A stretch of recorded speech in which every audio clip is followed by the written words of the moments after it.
آج ہم وہی ذہانت اور زباں دانی کے درمیان کیا تعلق ہے اس موضوع پر ہی دوسری نشست کریں گے۔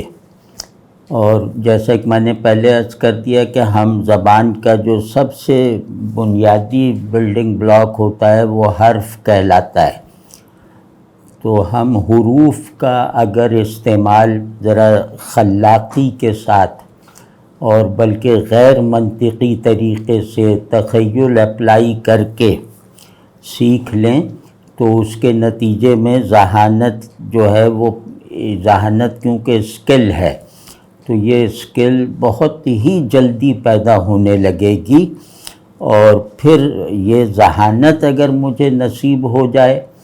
تو پھر میں جو علم چاہے اپنے لیے اختیار کروں، جس فن میں جانا چاہوں، وہاں یہ چیز میرے لیے سب سے زیادہ مددگار چیزوں میں سے ایک ہوگی۔ اور ذہانت کا تقاضا یہ ہے کہ تھوڑا سا اس میں باغیانہ پن ہونا چاہیے، کریٹیوٹی ہونی چاہیے، اور ہر چیز میں جو ایک گیوننیس طاری ہے، ذہن میں موجود چیزوں پر بھی، خارج میں موجود اشیاء پر بھی، وہ جو گیوننیس کا سکتہ چھایا ہوا ہے ذہن اور ذہن کے موضوعات پر، اس کو توڑنا ہے، اور اس کو اگر نہ توڑا تو ہم نہ کسی فن کے لائق رہ جائیں گے، نہ کسی علم کی قابلیت حاصل کر سکیں گے۔ تو آج ہم گویا ایک جیسے ہدف مقرر کریں گے، اسی طرح پچھلی فہرست ہی کو انشاءاللہ آج دوسرے زاویوں سے دیکھنے کی کوشش کریں گے، اور نیت مشق کی ہے، یعنی امید ہے کہ لوگ اس پہ آج جو کچھ ہوگا اس کی بھی مشق کریں گے، اس سے مانوس ہونے کی کوشش کریں گے، اپنے اپنے مزاج، اپنے اپنے ذوق، اپنی اپنی ترجیحات اور وقت کے مطابق۔ لیکن یہ بہت اہم بات اس کو سمجھیں، یہ جیسے ہماری روح پہ، ہمارے دماغ پہ جیسے فالج گرا ہوا ہے، یہ اس کا مؤثر علاج ہے، اور یقینی طور پر جو ہے وہ مؤثر علاج ہے کہ لفظ سے اپنے تعلق میں شادابی پیدا کرو، پیچیدگی پیدا کرو اور حرارت پیدا کرو، اور ذہن کو لفظ پر پورا اپلائی کرنا سیکھو۔ جو بہت بڑی ہم لوگوں کی محدودیت ہے وہ یہ کہ بعض الفاظ کو ہم نے بعض علوم سے یا بعض خاص معاملات سے اور دماغ کے بالکل مخصوص حصوں سے جو ہے وہ مخصوص کر دیا ہے، ان تک محدود کر رکھا ہے، تو اس کی وجہ سے وہ لفظ یا وہ چیز جو بھی ہمارا موضوع ہے، خود ہم یہ پورے دماغ کا موضوع نہیں بن پاتے۔ یعنی ہم نے سوچا کہ یہ معاملہ عقل کا ہے تو اس میں منطقی انداز سے سوچو، ریئلسٹک ہو کے سوچو، اور اس پر عقل کے سوا کسی کو بھی اس میں داخل نہ ہونے دو۔ تو اس جو یک رخا پن ہے، اس نے ہمارے اندر سطحیت پیدا کر دی ہے، اور جیسے ہم اندر سے خود کو خالی کر کے چیزوں کو اپنی ضرورت کے مطابق بھرنے کے خبط میں مبتلا ہو گئے ہیں، یعنی جس چیز کو ہم حاصل کرتے ہیں ذہنی کاوش کے نتیجے میں، اس چیز کو ہم اپنی خواہش کے مطابق بنانا چاہتے ہیں، اور اس خواہش کے مطابق بنانے میں ذہن کا ایسا استعمال کرتے ہیں جس کے نتیجے میں ذہن اپنی کچھ قوتوں کو ان چیزوں پہ خرچ کر کے ان قوتوں سے خالی ہو جاتا ہے، یا ان قوتوں میں موجود ان قوتوں کو گھٹیا خواہشات کے تابع کر لیتا ہے۔ تو ہم اس کے مریض ہیں، اور یہ مرض اگر بہت دیر تک جاری رہا تو خاصی مشکل ہو جائے گی۔ تو اس میں یہ کہ ہمیں بس دیکھنا یہ ہے کہ ہم خود کو خرچ نہ ہونے دیں اپنے موضوعات پر، یعنی جیسے 100 روپیہ ہے ذہن کے پاس تو اس میں سے پیسے نکال کے چیزوں کو خریدنے کا سا عمل جو ہے وہ چھوڑ دیا جائے، اور ذہن کو خریدار اور چیز کو شے یعنی سودا بنا لینے والا جو ایک مزاج مسلط ہو چکا ہے اس سے جان چھڑائی جائے۔ ذہن خود کو خرچ اپنے سے بڑی چیزوں پہ کرتا ہے، جہاں وہ اپنے تخیل سے بھی دستبردار ہوتا ہے، اپنی وہ جو پاور آف فینسی ہے اس سے بھی جو ہے وہ اس کو بھی چھوڑ دیتا ہے، یعنی اپنے بہترین جو احوال ہیں اور ان احوال کے جو اس کی نظر میں بہترین نتائج ہیں وہ ان تمام چیزوں سے دستبرداری اختیار کر سکتا ہے، بشرطے کہ وہ امر یا وہ موضوع اور وہ آبجیکٹ ذہن سے بڑا ہو۔ ذہن سے بڑے ہونے کا مطلب ہے کہ خود تصور وجود سے بڑا ہو، یعنی ذہن سے بڑا وہی ہو سکتا ہے جو وجود سے بھی بڑا ہو۔ خیر وہ ایک دوسرا موضوع ہے۔ تو آج ہم جو ہے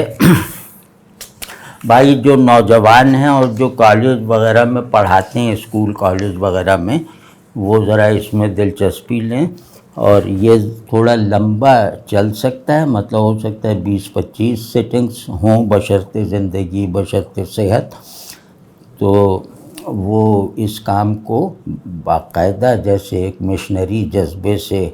کرتے کراتے رہنا چاہیے بہت۔ اور اس میں ہم یہ جیسے ہم ابھی کچی پہلی نرسری وغیرہ جو ہے اس میں سے ہیں، پھر رفتہ رفتہ اٹھتے چلے جائیں گے، پھر اس موضوع کو ماسٹر کرنے کی کوشش کریں گے، اور وہاں پھر اس معرفت تک پہنچیں گے کہ ایک لوگوس ہے جس کی لسانیاتی ساخت بھی ہے، وجودی ساخت بھی ہے، ذہنی ساخت بھی ہے، اور وہی حقیقت ہے اور وہ بھی حقیقت نہیں ہے۔ اس مرحلے تک ہمیں اللہ نے چاہا تو پہنچنا ہے۔ اور وہ ہاں اس میں جو ہے وہ ایک چیز کہنا میں بھول گیا، ابھی مجھے شروع میں کہنی چاہیے تھی لیکن بہرحال وقت نہیں گزرا۔ ہمارا جو لسانیاتی شعور ہے وہ منجمد ہے، اور یہ مطلب یہ کہ اس میں جو قاعدے بن چکے ہیں 1000 سال پہلے، ہم ان قواعد کو جیسے اپنے اوپر وہ نافذ رکھتے ہیں۔ اس کی وجہ سے یہ ہوا کہ خود زبان کے بارے میں ہمارا تصور بہت جیسے محدود سا رہ گیا، اور بہت جیسے وہ برف میں فریز ہوئی چیز کی طرح ہو گیا، اور اس میں پھر لفظ اور میرے درمیان زندہ تعلق اور اس تعلق کی زندگی کے نتیجے میں نئے نئے تصورات وغیرہ کی آمد اور معنی آفرینی کے مختلف پہلو جو ہیں وہ منکشف نہیں ہو پائے۔ تو اسی وجہ سے اردو بہرحال ایک پسماندہ زبان ہے، یعنی اب تو اردو کی حد تک بات کر رہا ہوں، ویسے تو عربی بھی اب عربی فارسی بھی کوئی بڑی زبانوں کی فہرست میں موجودہ زمانے میں نہیں آ سکتی۔ اس کی ایک مثال عرض کرتا ہوں کہ حرف یعنی جو بجائے خود بامعنی نہ ہو، اسے اپنے وہ کسی لفظ کے کسی معنی کی تشکیل میں ایک جز کے طور پر کام آئے، یا یہ کہ دو لفظوں کے درمیان میں یہ رابطے کا کام دے، رابطے استثناء وغیرہ۔ تو حرف کی بنیادی تعریف یہ ہے کہ یہ لفظوں کی تنظیم میں کام آتا ہے، اور اگر مرکب حالت میں نہ آئے، یعنی فقرے کسی جملے میں نہ ہو، تو اس کے اپنی جگہ زیادہ تر کوئی معنی نہیں ہوتے۔ اب یہ اتنا بڑا بلنڈر ہے کہ اب ظاہر ہے صرف و نحو کی روح سے تو یہی ہے کتابوں میں، تو لیکن یہ کہ وہ کتابیں جس ماحول میں جس زمانے میں لکھی گئی تھیں اور ان کے پیچھے جیسا تصور انسان اور تصور دنیا وغیرہ ان کی رہنمائی کر رہا تھا، اور جس پرسپیکٹو میں وہ چیزوں کو دیکھتے سمجھتے اور رد اور قبول کرتے تھے، وہ کب کا گزر چکا ہے۔ آدمی بدل چکا ہے، آبجیکٹس بدل چکے ہیں۔ اس کا مطلب ہے کہ سبجیکٹ اور آبجیکٹ، یہ جو لسانیاتی جو مطلب لسانیات کی بنیاد ہیں کہ سبجیکٹ اور آبجیکٹ یہ بیسک کیریکٹرز ہیں، تو یہ مطلب یہی بدل گئے ہوں تو سبجیکٹ اور آبجیکٹ کی ریلیشن شپ میں کے لیے وجود میں آنے والی زبان اپنے قواعد کے ساتھ کیوں نہیں بدلے گی؟ تو ہم نے اس کا ساتھ نہیں دیا، اپنی زبان کو گویا تخلیقی حالت میں نہیں رکھا، اور اس کا سبب یہ ہے کہ ہماری زندگی خود بھی بہت ادنا درجہ حیات سے مانوس ہو چکی تھی اور ہم اس پہ قانع ہو چکے تھے۔ اب دیکھیں حرف کی پہچان، حرف ابن عربی کو ذرا پڑھیے تو وہ 28 حروف میں ان کا جو کلام ہے تو آنکھیں کھل جائیں گی۔ اسرار الحروف کہتے ہیں اس علم کو۔ تو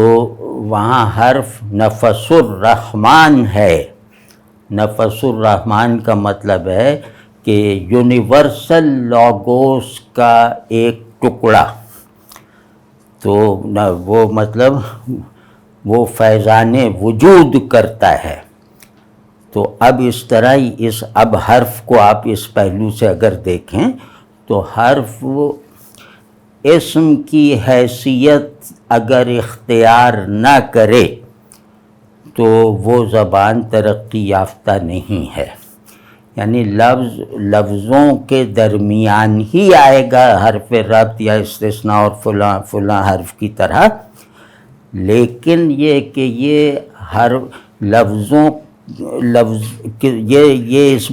حرف اس کا محتاج نہیں ہے کہ اس کی معنویت لفظوں کی نسبت سے خالی ہو کر نہیں سمجھی جا سکتی۔ یہ حرف اس معنی کا کنٹینر ہے، ہر حرف، وہ حرف مطلب بیسک حروف یعنی حروف تہجی سے لے کر وہ حروف ربط وغیرہ تک، یہ حرف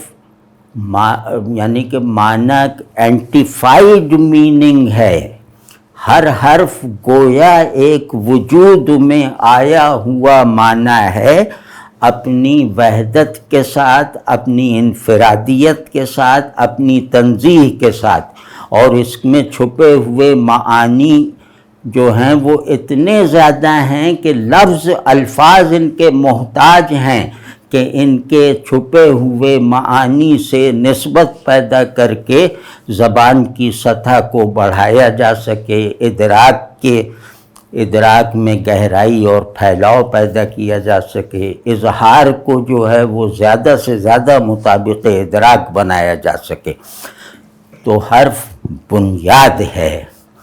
حرف سنگ بنیاد ہے۔ اسی وجہ سے آپ نے ابن عربی کو ضرور پڑھیے گا، چھوٹا سا رسالہ ہے ان کا اسرار الحروف،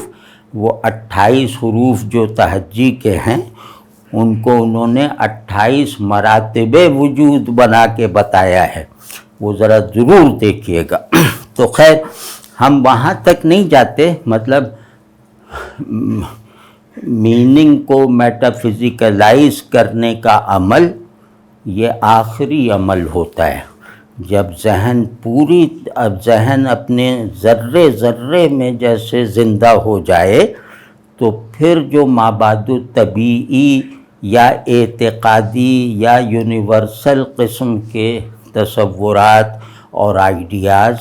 بالکل لاجیکل اور نیچرل طریقے سے پیدا ہو جاتے ہیں اور وہ سیلف ایویڈنٹ ہوتے ہیں، انہیں کسی خاص استدلال کی ضرورت نہیں ہوتی. یعنی ذہن اور لفظ ان کی دونوں کی باہمی تکمیل ہو چکی ہو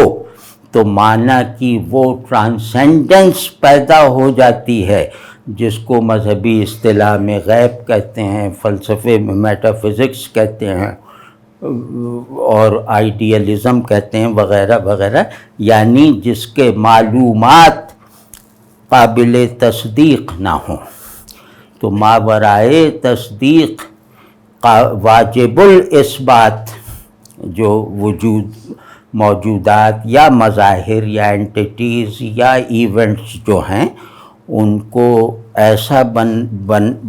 بن جاتے ہیں اس کے نتیجے میں کہ وہ مسلمات کی شکل اختیار کر لیتے ہیں اور ان کے لیے استدلال پوچھنا استدلال طلب کرنا جہالت سمجھی جاتی ہے. تو لیکن یہ کہ ہم نے اپنی کوتاہی سے نہ ذہن کو نہ زبان کو اس قابل ہی نہیں رہنے دیا، ہم فارم تک نہیں سمجھ پا رہے. تو اب اس میں جیسے ہائیڈگر ہے، جو لوگ مغربی ادبی اور فلسفیانہ روایت سے مس رکھتے ہیں اور اس کے طالب علم ہیں، مطلب کوالیفائڈ طالب علم ہیں، تو وہ دو لوگوں کو پڑھ کے دیکھیں. ایک وہ جیمس جوائس کا ناول یولیسس، اس میں آپ دیکھیں گے کہ اس نے زبان کو اپنی مرضی کے مطابق بنا دیا ہے اور اس پر لگی ہوئی تمام قیدوں کو توڑ دیا ہے. تو یولیسس دیکھ لیجئے، وہ شرح کے ساتھ چھپتا ہے تو اس میں بہت زیادہ مشکل نہیں رہ گئی اسے سمجھنے میں. اور دوسرے یہ ہائیڈگر کا فلسفہ دیکھیں تو ہائیڈگر نے جس طرح حروف کو، یعنی جن کو اسم نہیں کہا جا سکتا تھا، انہیں اسمیت دی ہے اور ایک نیا گوشہ ادراک نکالا ہے، ایک نئی حالت وجود پیدا کر کے دکھائی ہے صرف لفظ پر تصرف کر کے. وہ کیا کہ جیسے یہاں وہاں اس طرح کے جو لفظ ہیں تو ان کو اس نے جو ہے جیسے کون اس کو انگریزی میں کہیں ہو، تو اس نے ہو سے ہو نیس بنائی ہے، یعنی کون پن، اور یہاں سے ہیئر نیس، وہاں سے دیئر نیس اور دیئر فور نیس، مطلب اس طرح نیس بڑھا کر، نیس کا مطلب یہ ہے کہ یہ ایک حالت وجود ہے جو معمول کے ادراکات سے پکڑ میں نہیں آ سکتی. اس کے لیے ذریعہ بنانا ہے لفظ کی اوور ہالنگ کو، یعنی لفظ میں ترکیبی حیت بڑھاتے چلے جاؤ، لفظ کو پچھلی گرامر کے حدود سے نکال کر اس کو ایک نامانوس یا ایک اسپیشیل اور ٹیمپورل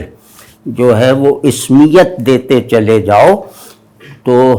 4 دن میں پتہ چل جاتا ہے کہ ذہن میں نیا پن کیا ہوتا ہے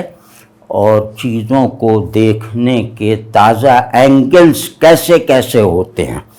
اور یہ سب جیسے علم میں بھی اضافے کا ذریعہ بنتے ہیں اور اس کے ساتھ ساتھ میری ایک کیفیت وجود ہے،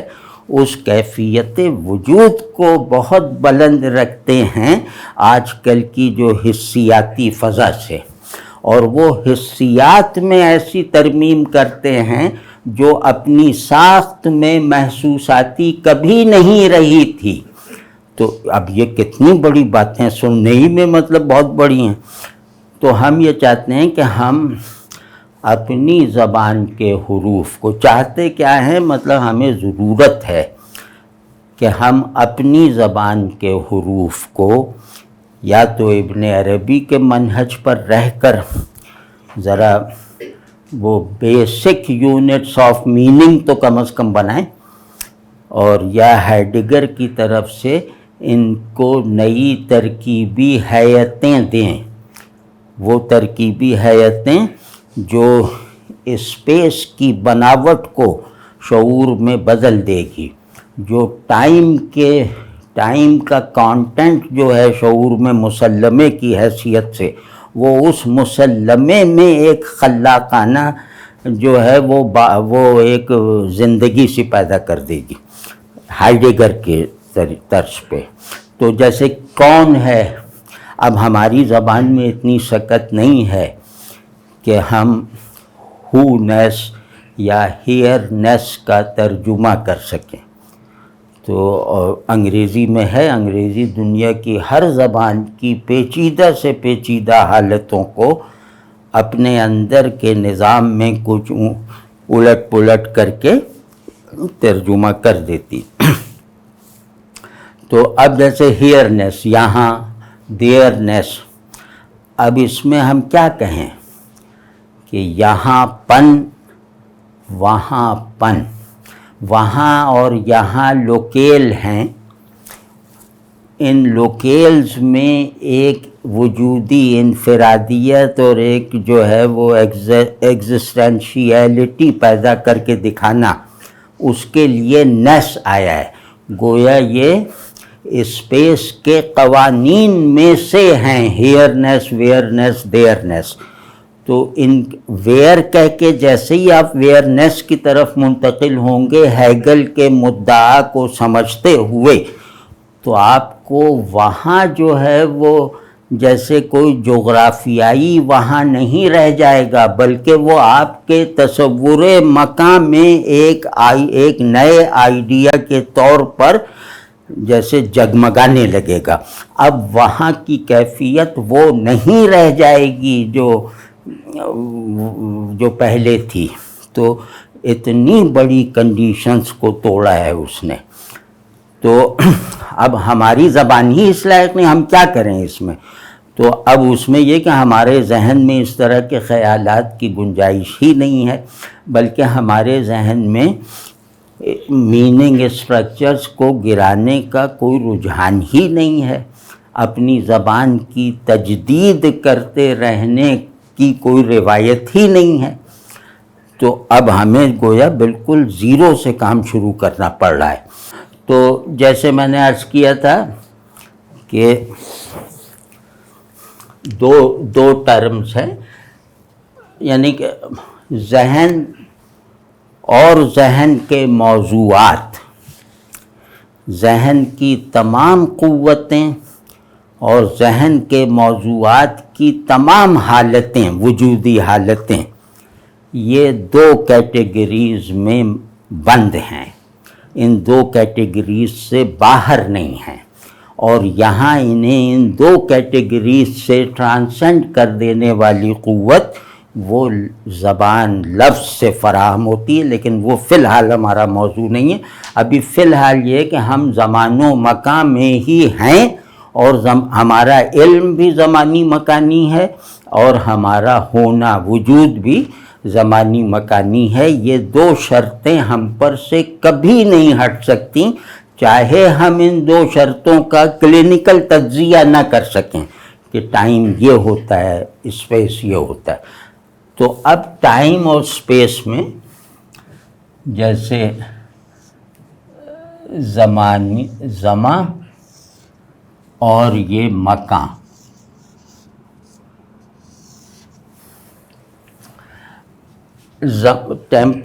ٹیمپورل آرڈر میں، یعنی زمان جو ہے وہ وجود میں حرکت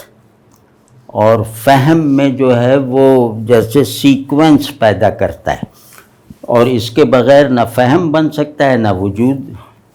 تو اب یہ زمان میں جیسے میں نے ابھی مثال دی کہ زمان ابھی، اور مکان میں اگر اس کو ہم کریں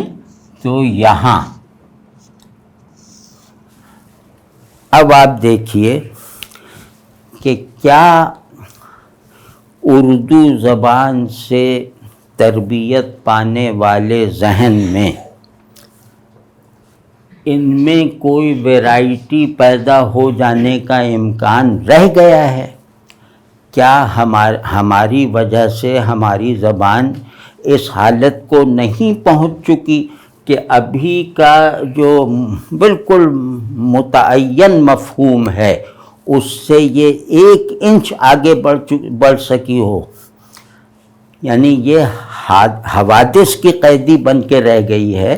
اور اس قید سے نکلنے کی کوئی عرض اس زبان کے اندر کہیں دکھائی دیتی ہے جو ہمارے ذہن سے اس میں منتقل ہوئی ہو؟ تو مطلب خاصے تو یہ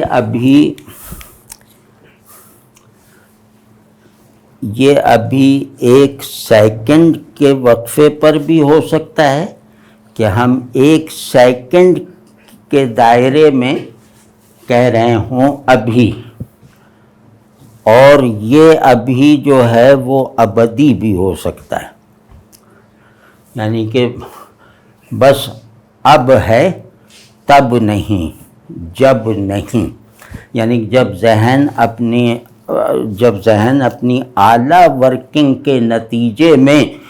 لفظ، چیز اور اپنے ساتھ کی نسبتوں کو، جبری نسبتوں کو توڑنے کی چلو ایک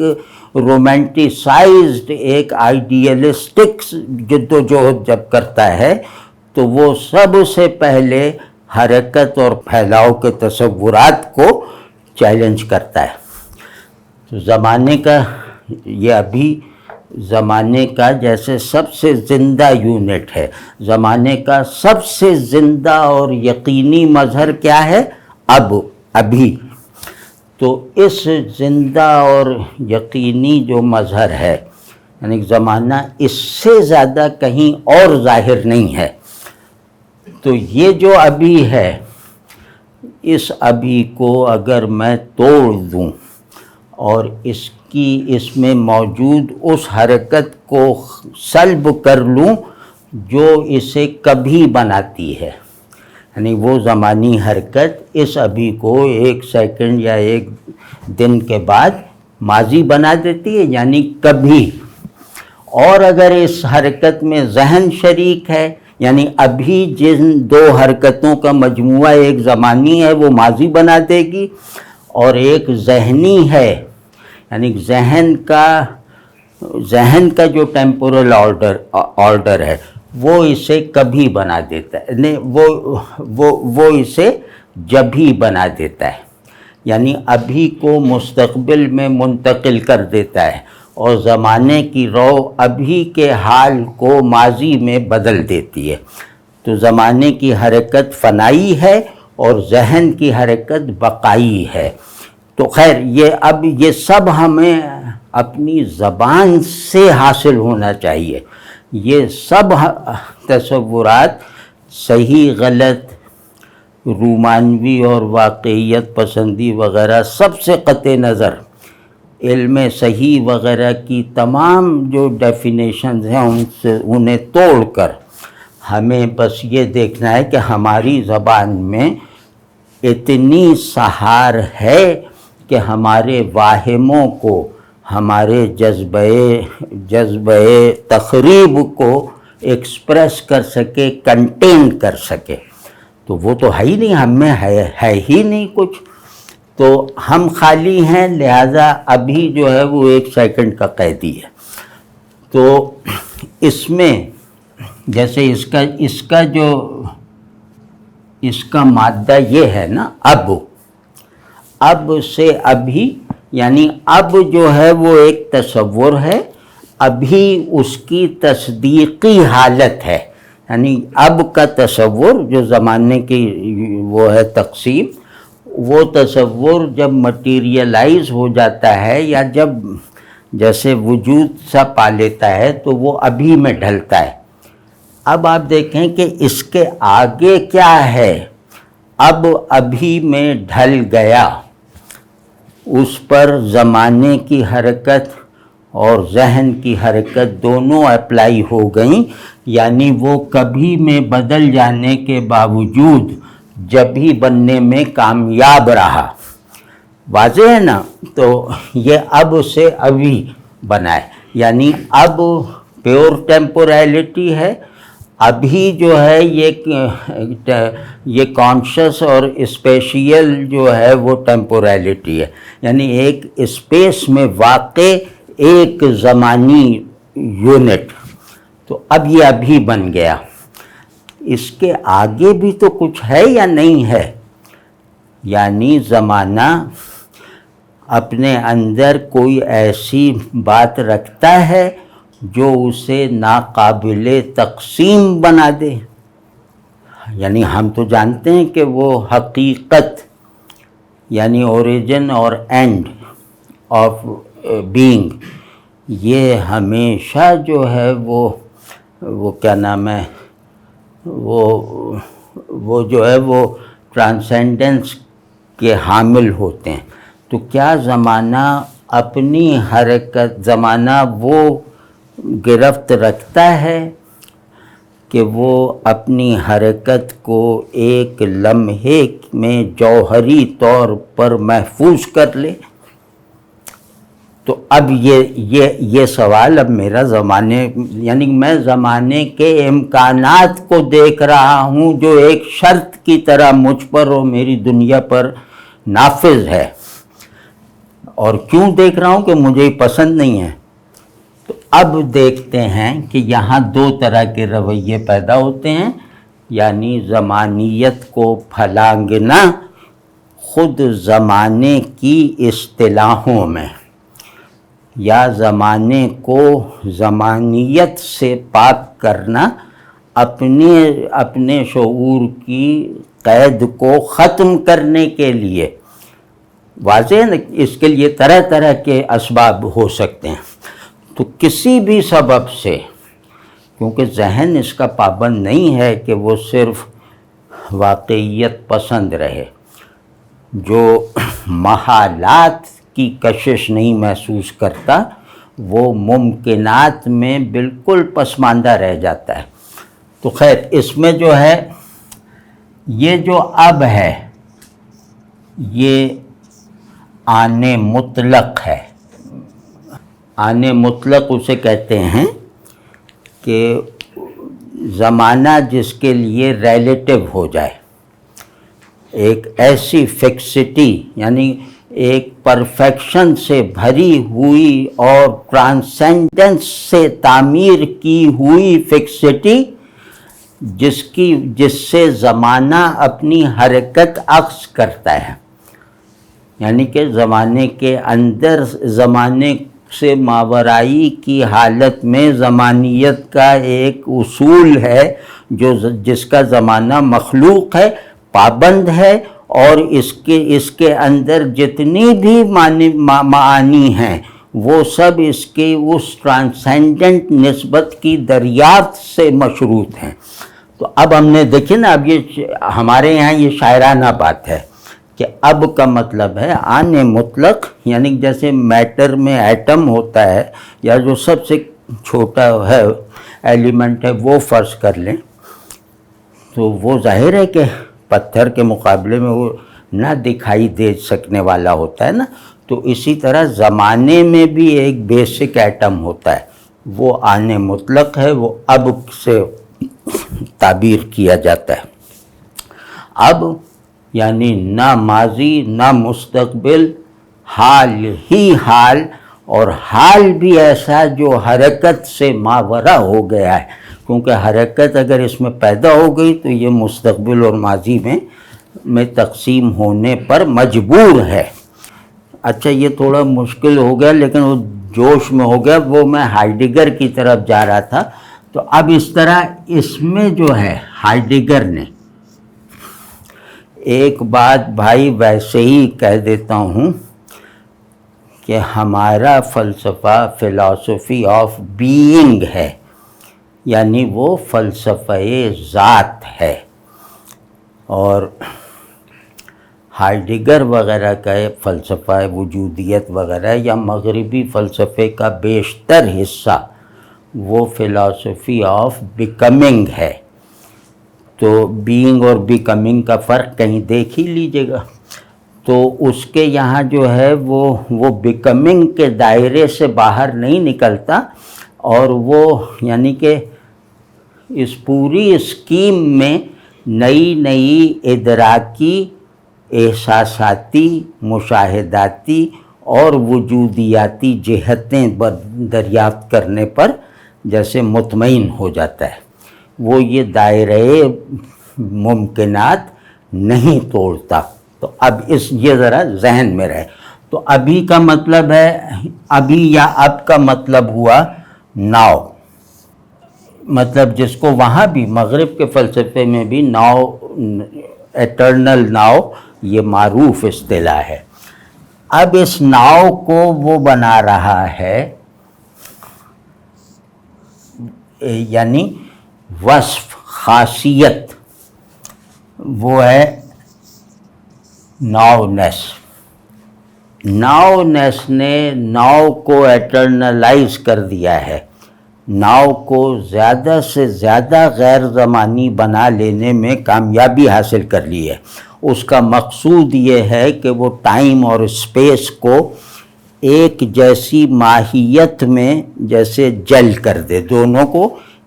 دونوں کو ملا کر ایک نئی ماہیت شعور و وجود کا جیسے انکشاف کر دے،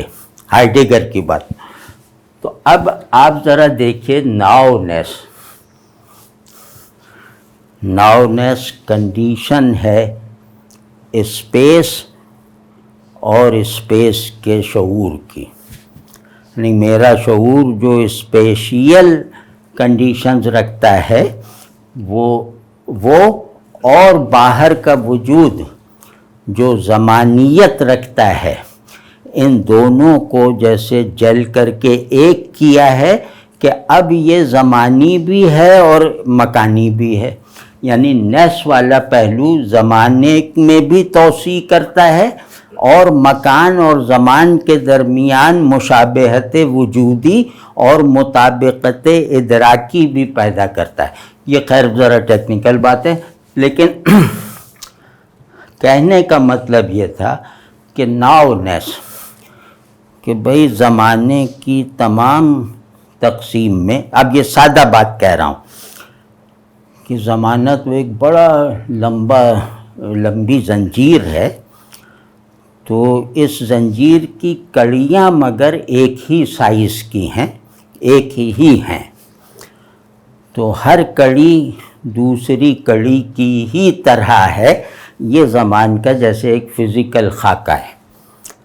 تو وہ جو کڑیاں ہیں جن سے زمانے کی لامتناہی زنجیر بنی ہے، وہ کڑیاں ناؤ ہیں، اب ہیں، اور کسی ایک کڑی پر نظر گاڑ دو تو وہ ابھی ہے۔ تو اب اس میں ایک آدمی اٹھتا ہے، وہ کہتا ہے کہ بھئی ہر کڑی ناؤ ہے، تو اس کا مطلب ہے کہ زمانہ ایک ناؤنیس کی تفصیل ہے۔ زمانے کی جو بناوٹ ہے نا، اس بناوٹ کا بنیادی ترین جوہر جو ہے وہ ہے ناؤنیس۔ اسی طرح مکان کو سمجھنا ہے تو ہیئرنیس، دیئرنیس، ویئرنیس، تو یہ گویا اس نے ٹائم اور اسپیس کو ایک برتر سطح کی ہم وجودی میں جیسے وہ ہم آہنگ کر کے اس نئے منظر کو شعور کا موضوع بنایا ہے۔ یہ بہت بڑی بات ہے، اور یہ بات ممکن ہی زبان کی بدولت ہوئی ہے۔ یعنی ہائیڈگر کبھی یہاں تک نہیں پہنچ سکتا تھا اگر اس کی زبان میں یہ صلاحیت نہ ہوتی، اور اس کی زبان میں موجود یہ صلاحیت اس زبان کے عمومی معنوی نظام میں بھی واضح طور پر دکھائی نہ دیتی، اور وہاں ہر لفظ اپنے کچھ معانی کے ساتھ طالب علم میں منتقل کیے جانے کی روایت نہ ہوتی۔ تو یہ ہے وہ جو ہمارا مقصد ہے کہ ہم اللہ کرے اس میں کامیاب ہو جائیں، کہ ہماری زبان بھی ایسی ہو جائے کہ ہم اپنی جو ان نوٹسڈ ذہنی ضرورتیں یا کمزوریاں ہیں ان کا جیسے ایک نیچرل وے میں علاج ہوتا ہوا محسوس کر لیں۔ اگر میں اپنے آپ سے سوال کروں، یعنی مجھے یہ کہا جائے کہ یہاں کے بارے میں اپنے تمام تصورات کو یکجان کر کے الفاظ دے دو، جس سے یہ پتہ چلے کہ ہیئرنیس تمہارے اندر کتنی ہے اور تمہارے آبجیکٹس میں کس پہلو سے ہے۔ واضح ہے نا؟ تو اب ہم اگر کیا نام ہے یہاں، یہ نہ کوئی سوال ہے نہ کوئی جواب ہے، بس ایک سچویشن ہے۔ وہ سچویشن جو آپ کو پکار رہی ہے معنی حاصل کرنے کے لیے، اب اس نظام زمان و مکان میں اپنا پھیلاؤ یا سکڑنا دیکھنے کے لیے، اپنی سگنیفیکنس کو سمونے کے لیے، آپ سے حاصل کرنے کے لیے، یہ یہاں بس ایک دائرہ سا بن جاتا ہے یہاں۔ اب آپ یہ بتائیے مراقبہ کر کے کہ یہاں کا تجربہ کیسا ہے۔ یہاں جیسے ایک دنیا ہے، وہ دنیا آپ کے باہر ہونی ضروری نہیں ہے، تو اس یہاں میں آپ سما جاتے ہیں یا آپ اس سے باہر بھی رہتے ہیں۔ جیسے مختلف زاویے میں یہ کسی پہ امپوز نہیں کر رہا کہ اس طرح آپ ہمیں یہاں کی سیر کر کے اور اس سیر میں تمام آنکھوں کو استعمال کر کے، یعنی ذہن کی 2-4 آنکھیں ہیں، یہ والی آنکھیں ہیں، دل میں بھی آنکھ ہے ایک، تو ان سب آنکھوں کو بیدار کریں اور یہاں کا دائرہ سیر کریں، اور سارے احساسات کی بیداری، یعنی اپنے احساسات، اپنے خیالات، ان کو یہاں سے نسبت دیں، ایگزاسٹو نسبت دیں، یعنی مجھے میرے ذہن کو بس یہاں تک محدود رہنا ہے، میرے احساسات کو اس دنیا کے مطابق بننا ہے، یہاں سے مطابقت رکھنے والے احساسات اور خیالات مجھے وہ اپنے اندر کھوجنے ہیں۔ تو یہ بھائی ذرا یہاں اور وہاں یا اس طرح کی جو چیزیں ہیں زمانی اور مکانی، ان چیزوں پہ ذرا اس طرح تھوڑی تھوڑی دیر مراقب ہو جایا کریں کہ یہ میری، یہ کیا نام ہے، یہ میرے بہت بڑے بڑے گھر ہیں،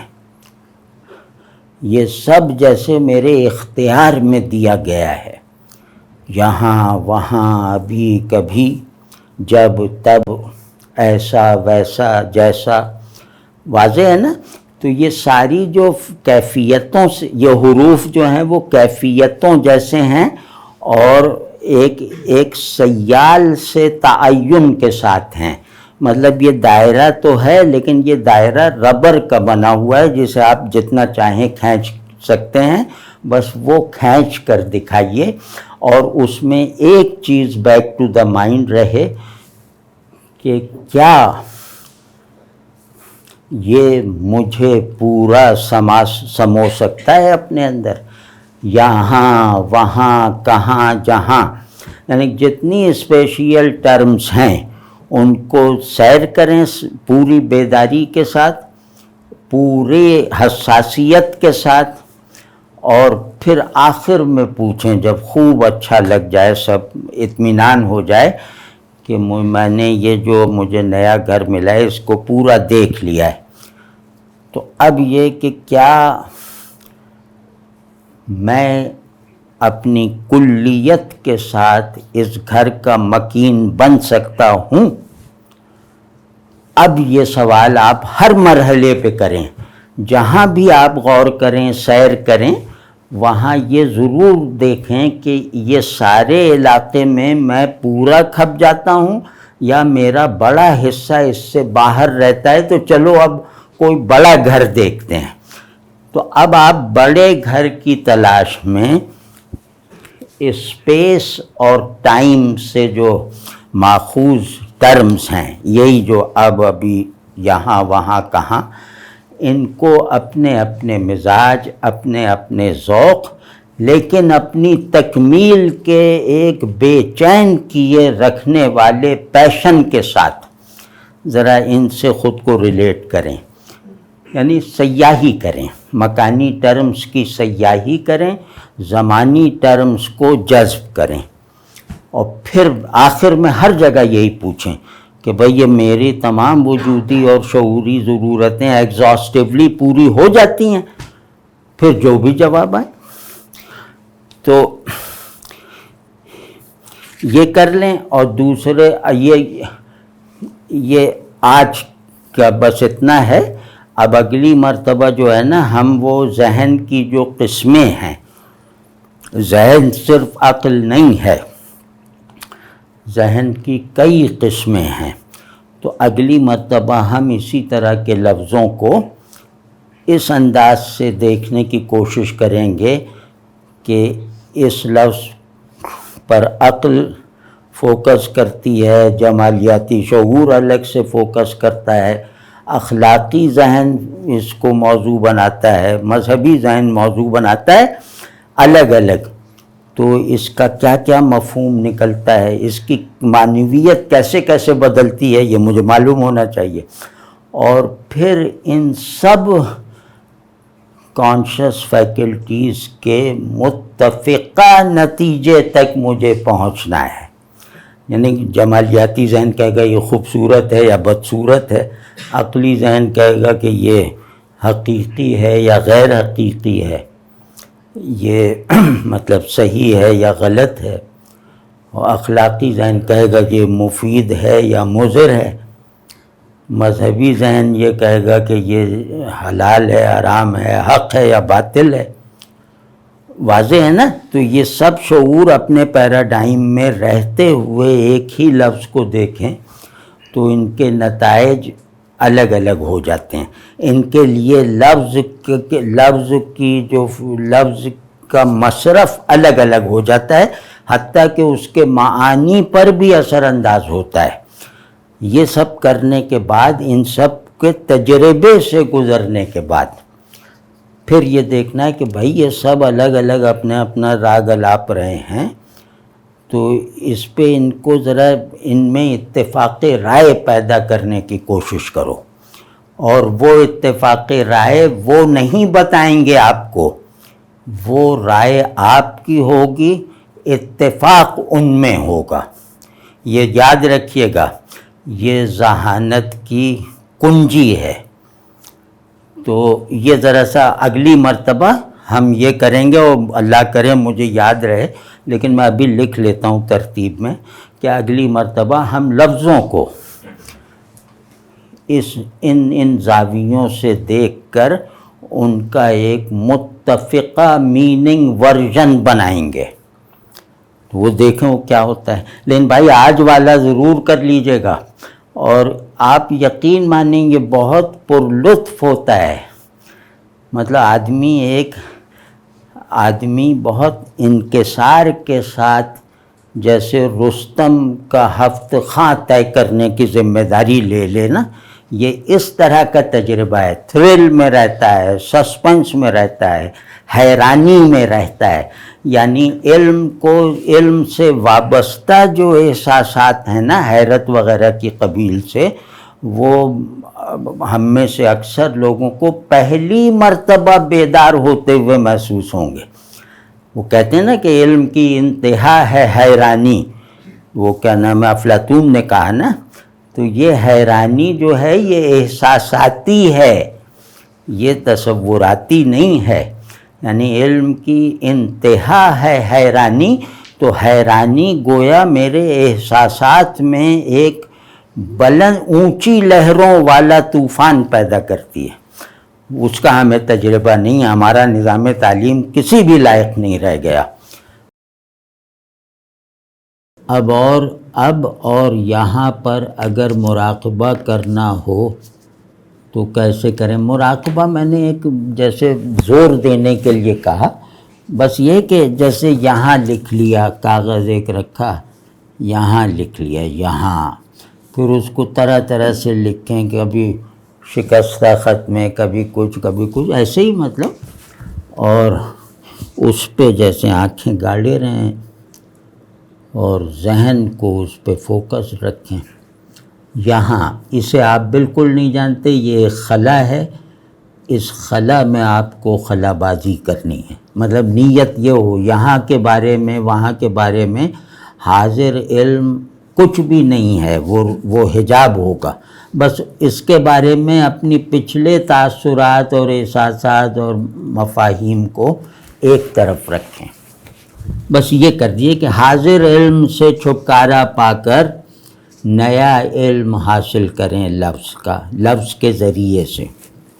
یہ ہوگا، آپ کیجئے گا، یہ بہت اچھا ہے، مطلب یہ بہت پر لطف ہے، اور ہر آدمی اپنا اپنا ماحول بنا کے کرے، یہ اس کا کوئی نہیں۔ مجھے تو جیسے میں یہی کرتا تھا، لکھ لیا، کوئی آدمی آنکھیں بند کر کے غور کر لے، کوئی لائٹ آف کر کے غور کر لے، جس طرح ممکن ہو اپنے میلان اور اپنے مزاج کے مطابق یہ کام کریں۔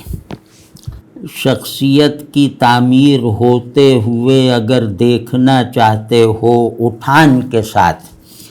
گہرائی کے ساتھ، تو یہ ضرور کرنا